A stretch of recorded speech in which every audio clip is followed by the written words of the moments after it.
Welcome to let me code everyone. चलिए आज का टॉपिक है हमारा कैसे हम स्प्रिंग बूट के अंदर वेब एमवीसी का प्रोजेक्ट क्रिएट करेंगे और उसके अंदर कैसे सारा कॉन्फ़िगरेशंस करेंगे।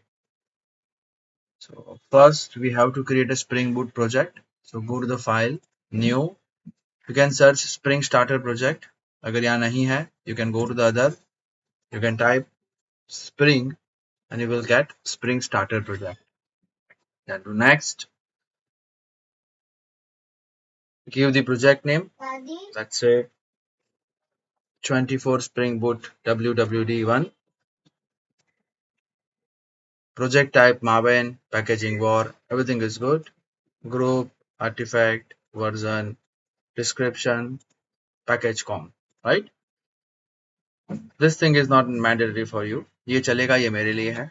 So मैंने प्रोजेक्ट का नाम दे दिया दोस्तों, वही नाम मैंने ग्रुप और आर्टिफैक्ट में दे दिया है, वही डिस्क्रिप्शन में दे दिया और मेरा मेन पैकेज कॉम होना चाहिए.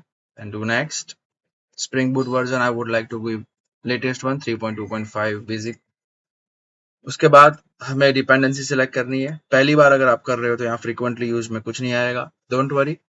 स्प्रिंग बूट के प्रोजेक्ट में वेब का सपोर्ट चाहिए, इसके लिए हमें स्प्रिंग वेब डिपेंडेंसी मैंडेटरी है. सो पहले सिलेक्ट करिए स्प्रिंग वेब. ऑटो रिस्टार्ट होने के लिए डेव टूल्स की जरूरत है ताकि हॉट रिलोड हमें मिल जाए. तो देव लिखिए यहाँ पे दोस्तों, आपको मिल जाएगा स्प्रिंग बूट डेव टूल्स. और जेएसपी का सपोर्ट हमें चाहिए बिकॉज हम लोग बूट के अंदर वेब एम्बेसी करेंगे, जेएसपी का यूज करेंगे. तो उसके लिए मुझे टॉमकेट एम्बेडेड जास्पर चाहिए. That we will add in later, वो हम लोग बाद में ऐड कर लेंगे क्योंकि यहाँ हमें वो मिलने वाली नहीं है, जास्पर नहीं है, right. So this two are good now. Future में हम लोग MySQL, JDBC API, spring security, spring data JPA और जो भी चाहिए कि फ्यूचर में ऐड करेंगे. एज ऑफ नाउ 2 इनफ है. Then finish. Right hand side bottom में आपको दिखेगा प्रोसेसिंग. जैसे हो जाएगा लेफ्ट हैंड साइड पे हमारा प्रोजेक्ट आ जाएगा. ऑलमोस्ट सारा कॉन्फ़िगरेशन हो चुका होता है because this is the boot project.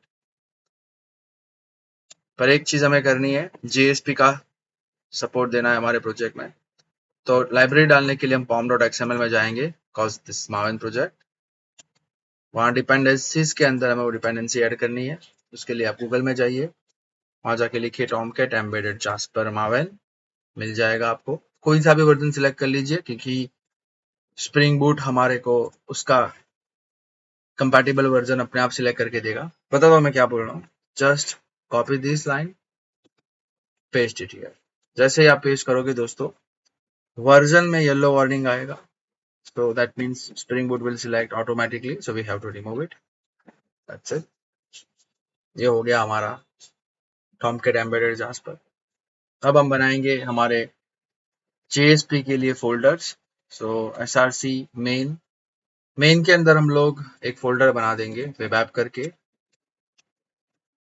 Web app के अंदर वेब INF फोल्डर बनेगा और उसके अंदर हम सारी जेएसपी रखेंगे जिसको हम लोग व्यूज बोलेंगे. सो एक और फोल्डर बना देंगे व्यूज. तो मोटा मोटा आपको मेन के अंदर 3 फोल्डर बनाने हैं. पहला आपका वेब ऐप, फिर वेब INF और फिर व्यूज. तो पहले हमने प्रोजेक्ट बना दिया 2 डिपेंडेंसी के साथ. तीसरी डिपेंडेंसी में टॉमकेट एम्बेडेड जास्पर डाल दी. फिर हमने फोल्डर्स बना दिए. अब आखिरी कॉन्फ़िगरेशन, रिसोर्सेज के अंदर जाना है, एप्लीकेशन डॉट प्रॉपर्टीज के अंदर. यहाँ आप सर्वर का पोर्ट चेंज कर सकते हो. जैसे मैं सर्वर का पोर्ट प्रेफर कर रहा हूँ 9999. You can use any.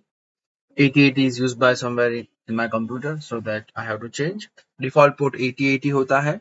अगर आपको चेंज करना है तो ये लिख दीजिए. फिर आपको बताना है कि स्प्रिंग के व्यूज किधर है, किधर जेएसपी पड़ी है. तो उसके लिए आपको लिखना है spring dot MVC dot prefix and suffix. तो लिखोगे तो आपको हेल्प मिल जाएगी. Spring MVC prefix, same spring MVC suffix. यहाँ पे हम लोग slash web INF slash views हमारा पाथ देंगे और सफिक्स में हमारा डॉट जेएसपी एक्सटेंशन होगा.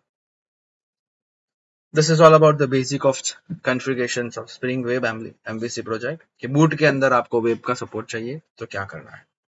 दैट्स इट दोस्तों. Thank you.